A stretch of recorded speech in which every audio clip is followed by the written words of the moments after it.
My girlfriend faked a medical emergency to get out of our vacation. Then I saw her Instagram. Reddit. I'm f***ing livid and I need to know if I'm overreacting. AITA for being furious that my girlfriend faked a medical emergency to get out of our vacation, only for me to find out she was with another guy. I'm still trying to process this shit. So, background. Me, M29, and my girlfriend, let's call her Ava, F27, have been together for 3 years. We've had our ups and downs, sure, but I thought we were solid. We'd even talked about moving in together in the next few months. We had this trip planned to Costa Rica for months. It was supposed to be a 10-day vacation, all-inclusive resort, the whole 9 yards. I'd been saving up for this for almost a year, and I was stoked. Ava seemed excited too, talking about it constantly, planning outfits, researching excursions. The works.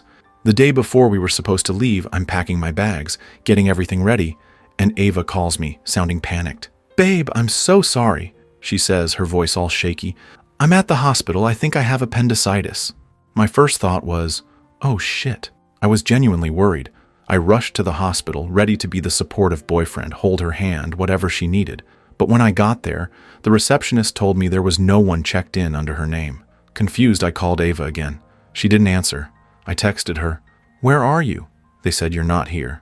A few minutes later, she texted back, "Went to a different ER closer to my apartment. Don't worry, I'll keep you updated." Okay, that's weird. Why wouldn't she tell me which hospital? But I figured she was in pain, stressed, maybe not thinking clearly. I told her to let me know what the doctor said and that I was here for her. Hours went by. No updates. I kept texting, calling, nothing. Finally, late that night, she texted me again. "Surgery scheduled for tomorrow. It's definitely appendicitis. I'm so sorry, babe. Go on the trip without me. I'll be okay." I felt terrible, guilty even for being annoyed about the trip. Of course, her health was more important. I told her not to worry about the vacation, that I'd stay with her. She insisted I go. "You've been looking forward to this for so long," she texted. "I'll feel awful if you miss it because of me. Plus, I'll be in the hospital, then recovering. You'd just be sitting around here." I argued, but she was adamant. And honestly, a part of me did want to go. I'd spent a lot of money on this trip, and it was non-refundable. Plus, she made sense. I'd just be sitting around her apartment while she recovered. So, I made a decision. I decided I'd go on part of the trip. I wasn't ready to give it up for my own enjoyment because I knew for a fact I won't be getting those holidays anytime soon. I changed my flight, cutting the trip short by a few days, figuring I'd spend the first part of the week in Costa Rica, then come home to take care of her. I told her my plan, and she seemed relieved. "Thank you," she texted. "You're the best. I love you." I boarded the plane the next morning, feeling a mix of guilt, disappointment, and a tiny flicker of excitement. I tried to focus on the positive, on enjoying the few days I had. The first couple of days in Costa Rica were okay. It was beautiful, the resort was amazing, but I couldn't shake the feeling that something was off. I kept texting Ava, asking for updates, but her replies were short and vague. Surgery went well, still in pain, resting. Then, on the third day, I was scrolling through Instagram, and that's when I saw it. A picture posted by one of Ava's friends. Let's call her Chloe. It was a group photo taken at a bar in Miami. And there, in the middle of the group, was Ava, smiling, laughing, looking perfectly healthy, with her arm around some guy I'd never seen before. My stomach dropped. My hands started shaking. It was like the world had shifted beneath my feet. I zoomed in on the photo, my heart pounding. It was definitely her, no doubt about it. And she wasn't in a hospital gown. She was wearing a skimpy dress, her hair and makeup done, looking like she was having the time of her life. The caption on the photo, "Miami Nights, with the best crew. Girls trip. No boys allowed." I felt a wave of rage, so intense it made me dizzy. She'd lied to me. She'd faked a medical emergency to get out of our trip, to go to Miami with her friends, and to hook up with some random dude. I stared at the photo, replaying the past few days in my head. Her panicked phone call, the vague texts, her insistence that I go on the trip without her. It all made sense now. It was a carefully orchestrated lie, a calculated betrayal. I wanted to scream, to smash something, to fly back home and confront her right then and there. But I was stuck in Costa Rica, thousands of miles away, feeling like the biggest idiot in the world. I didn't reply to her texts. I didn't answer her calls. I just sat there staring at the photo, feeling the anger and hurt churn inside me. I'm flying back tomorrow. I don't know what I'm going to do, what I'm going to say, but I know one thing. This is over. So, Reddit, AITA for being furious, for feeling like my entire relationship was a lie. I don't even know what to do next. Any advice would be appreciated. Edit. Thanks for the responses, everyone. A lot of you are saying I should just dump her and move on. Easier said than done, but I know you're right. It's just, man, I'm still in shock. Edit 2. Just checked Ava's Instagram again. I know. I shouldn't. She's posting stories like nothing happened. Videos of her dancing at a club. Pictures of her with her friends, all smiles and laughter. No mention of me, of course. It's like I don't even exist. This is killing me. Update 1. Okay, Reddit. Update time. Prepare yourselves, because this shit just got even crazier. First, thanks again for all the support on my last post. Seriously, you guys are keeping me sane. Your comments, your messages, your shared stories, they've all helped me realize I'm not alone in this, and that I'm not overreacting. So, I flew back from Costa Rica yesterday, a day earlier than planned. The flight was torture. I spent the whole time replaying everything in my head, going over every detail of our relationship, trying to figure out where I went wrong, where I missed the signs. When I got home, the apartment was empty. Of course it was. Ava was still in Miami, living it up with her girls and her new boy toy. I didn't unpack. I didn't even take off my shoes. I just sat on the couch, staring at the wall, feeling numb. I knew I needed to do something, to take some kind of action, but I was paralyzed. Then my phone rang. It was Ava's mom. Let's call her Susan. Hey, OP's name, she said, her voice sounding strained. Have you heard from Ava? No, I said, my voice flat. Why? What's wrong? She's not answering her phone, Susan said, her voice rising in panic. Her friend said she left the club last night with some guy and no one's heard from her since. I'm worried sick. I almost laughed. Worried? She was worried. After everything Ava had done, after the lies, the betrayal, her mother was worried. I haven't heard from her, I repeated, my voice cold. There was a long pause. You don't sound surprised, Susan said, her voice suspicious. I'm not, I said. I know she lied to me. I know she's in Miami. I saw the pictures. Another silence. Then, what pictures? I told her everything. About the faked appendicitis, the Instagram post, the lies, the betrayal. I didn't hold back. Susan was quiet for a long time after I finished. I could hear her breathing on the other end of the line, and I imagined her face, slowly turning red with anger and shame. I don't know what to say, she finally said, her voice trembling. I'm so sorry. I had no idea. Yeah, well, neither did I said, my voice bitter. We talked for a few more minutes, but it was pointless. Susan was clearly in denial, trying to defend her daughter, even though she knew I was telling the truth. I hung up, feeling even more disgusted than before. It wasn't just Ava. It was her whole family, enabling her behavior, turning a blind eye to her lies. I decided I needed to talk to someone who understood, someone who wouldn't try to make excuses for Ava. I called my best friend, Ben. Dude, I said, as soon as he answered, you are not going to believe this shit. I told him everything, from the faked medical emergency to the Instagram post to the phone call with Ava's mom. Ben listened patiently, occasionally interjecting with a holy shit or a what a bitch. So, what are you going to do? He asked when I finished. I don't know, I admitted. Part of me wants to just disappear, change my number, move to a different city, and never look back. But another part of me, I want her to pay. I want her to feel even a fraction of the pain she's caused me. I get it, Ben said, but don't do anything stupid, okay? Don't let her drag you down to her level. I won't, I said, but I'm not going to let her get away with this either. I knew what had to be done. I spent the rest of the day gathering evidence. I took screenshots of Ava's Instagram posts, downloaded the photos, and saved all her texts and voicemails. I even found the receipt for the flight change I'd made, proving that I'd cut my trip short because of her emergency. Then, I packed a bag. I took all my essential belongings, anything of value, anything I didn't want her to have access to. I left the apartment looking like a ghost town, stripped bare of anything that mattered to me. I wasn't running away. I was just protecting myself, and I was preparing for war. I went to stay at Ben's place. He didn't ask too many questions, just make sure I had the essentials and let me handle things. The next day, I started making arrangements. Since I owned the apartment, It was a matter of telling Ava she had to leave, not asking permission. I knew she wouldn't go quietly, but legally she had no leg to stand on. Then I called my lawyer. It was time to make this official. After arranging things with the lawyer, I decided to execute my plan. I knew Ava would be returning today. I messaged Ava. I kept it very formal.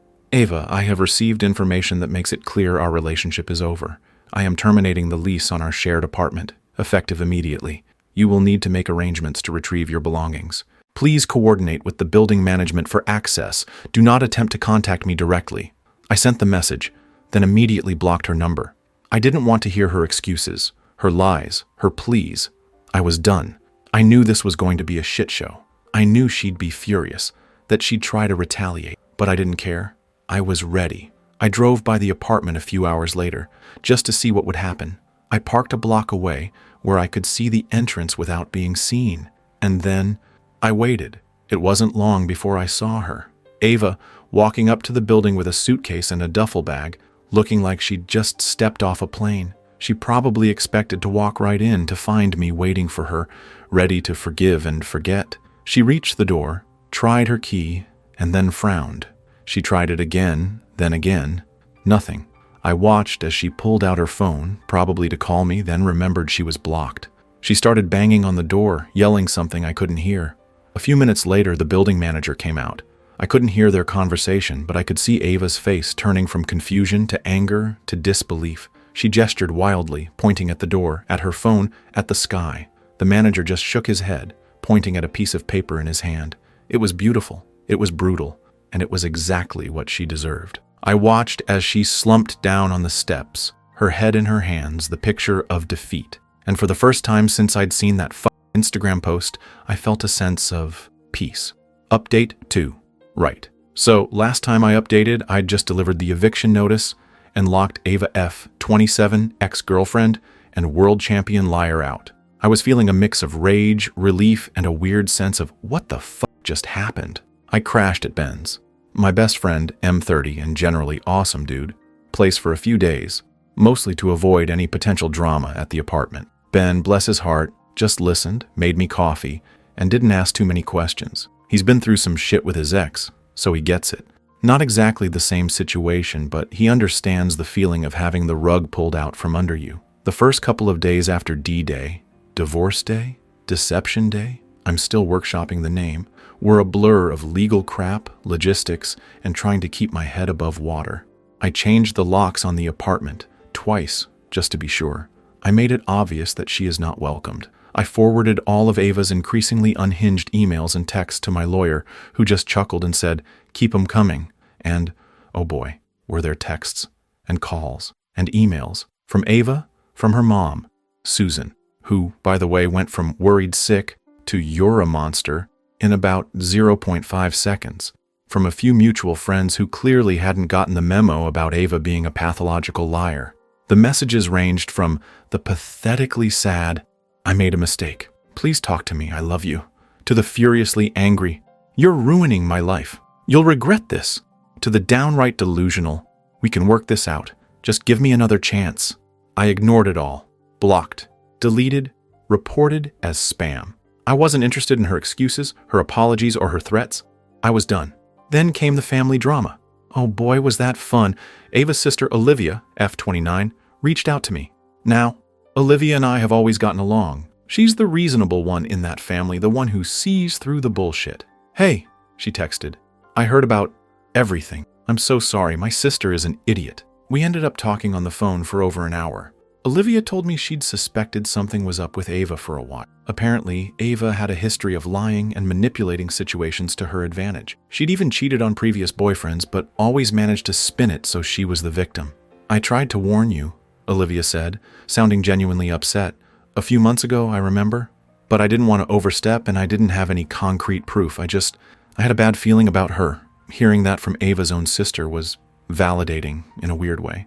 It confirmed that I wasn't crazy, that I hadn't imagined the red flags."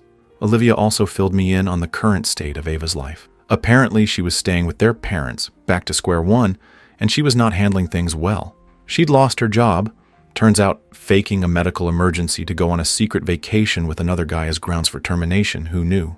And her friends from the Miami trip had all mysteriously disappeared. "She's blaming you for everything, of course," Olivia said with a sigh, "saying you're vindictive and controlling and that you ruined her life." I just laughed. The irony was almost too much to handle.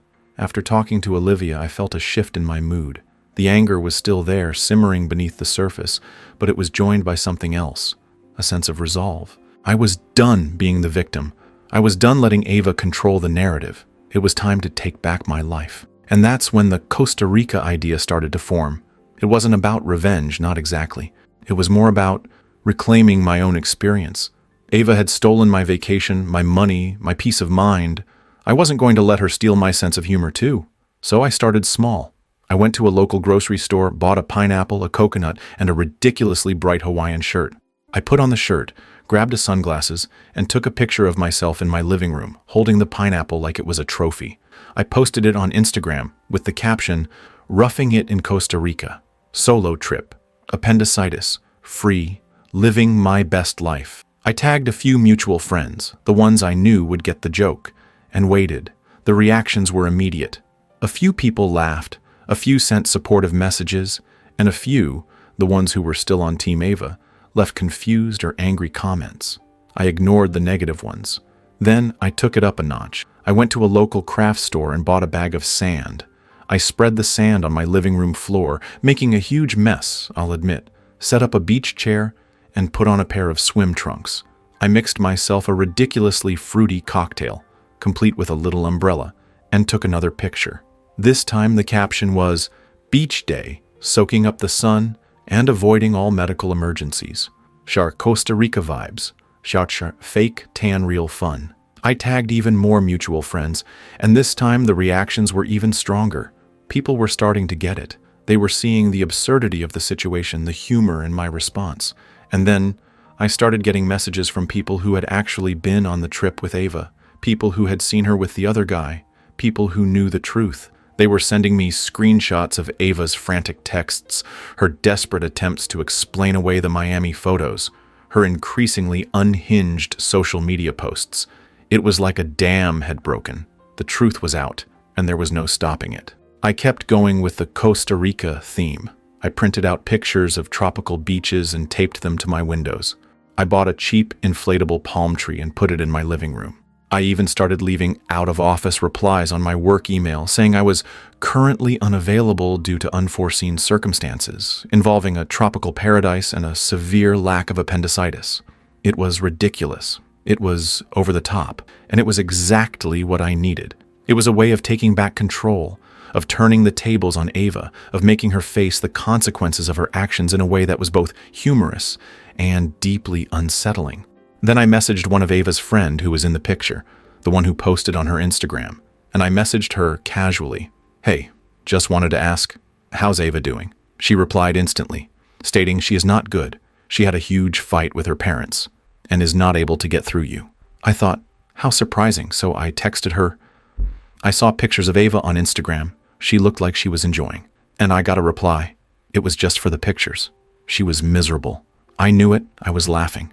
I continued with my plan. One day, I accidentally bumped into Ava's mom, Susan, at the grocery store. I was wearing my Hawaiian shirt, of course. "Oh, OP's name," she said, her voice hesitant.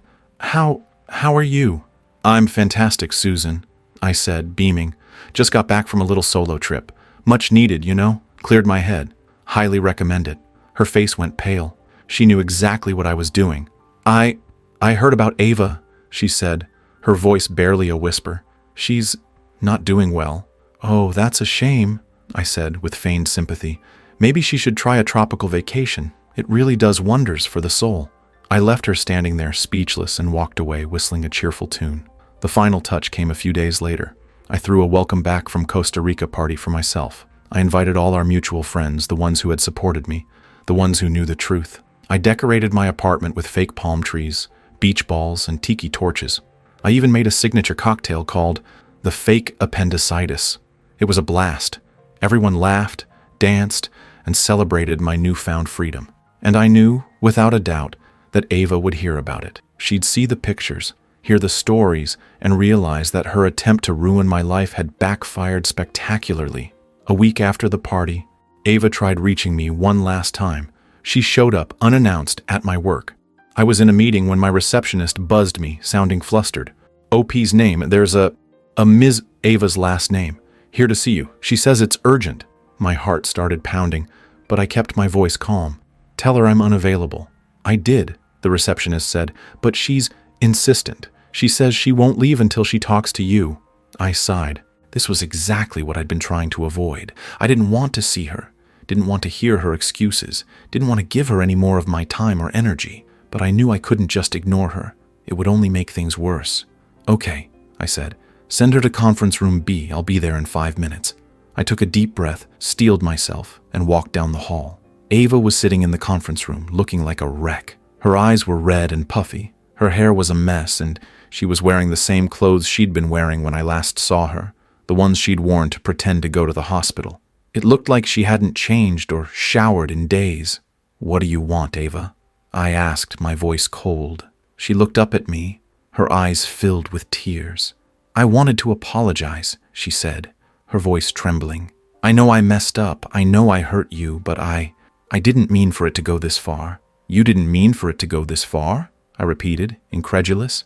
You faked a medical emergency, Ava. You lied to me. You cheated on me. You went on a secret vacation with another guy and you expected me to just… What? Be okay with it?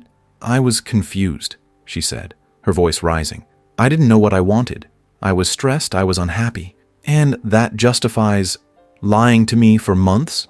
I cut her off. That justifies making me feel like I was crazy, like I was the problem? I know, she said, sobbing now. I was wrong. I was selfish. But please, you have to believe me. I never meant to hurt you. I don't believe you, I said. And even if I did, it wouldn't change anything. You made your choices, Ava, and now you have to live with the consequences. I stood my ground. I have the right papers, and you will be out of this house by the end of this month. She started to say something else, but I cut her off again. I have nothing more to say to you, Ava. Please leave. She stared at me for a long moment, her eyes searching mine, probably looking for some flicker of hope, some sign that I might change my mind. But there was nothing there, just emptiness. Finally, she turned and walked out of the room. And that was it, the final confrontation, the end of our story. I watched her go, feeling a strange mix of relief and sadness. Relief, because it was finally over. Sadness, because a part of me still mourned the loss of what we'd had, or what I'd thought we had. But mostly, I felt peace. I'd stood up for myself, I'd taken back control, and I'd survived. I went back to my office, closed the door, and leaned back in my chair, letting out a long, slow breath. It was over. I knew this wasn't the end of her antics, so I prepared myself. True to form, within a few hours, I received a frantic call from my mother. What's this I hear about you throwing Ava out on the street? Have you lost your mind?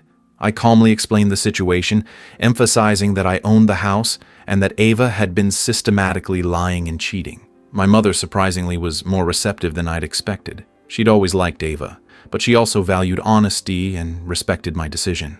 Well, she said, after a long pause, that does change things. Still, I wish you hadn't been so drastic. Drastic, Mom? She faked appendicitis to go on a trip with another guy. What was I supposed to do, bake her a cake? My mother sighed. Just be careful. These things can get messy. They already were messy, but I appreciated her concern. The rest of the week was a flurry of activity. I had to arrange for movers to come and collect Ava's remaining belongings. She'd only taken a suitcase with her when she left. I had to deal with the fallout at work, where rumors of the breakup had spread like wildfire, and I had to fend off the continued attempts by Ava and her family to contact me. Olivia, bless her heart, helped me navigate the legal and logistical minefield. She drafted a formal notice to vacate for Ava, outlining the terms of her departure and warning her against any further harassment. She also helped me set up a temporary restraining order, just in case Ava decided to escalate things. The most satisfying moment came when I received a call from the property manager of Ava's new apartment building, a luxury complex downtown that she'd apparently moved into with the other guy, Chad. Mr. OP's name, the manager said, his voice tinged with annoyance. We've been having some issues with Ms. Ava's last name. She's been making noise complaints, demanding special treatment, and generally causing a disturbance, and frankly, her companion hasn't been much better. I almost laughed. I'm not surprised, I said.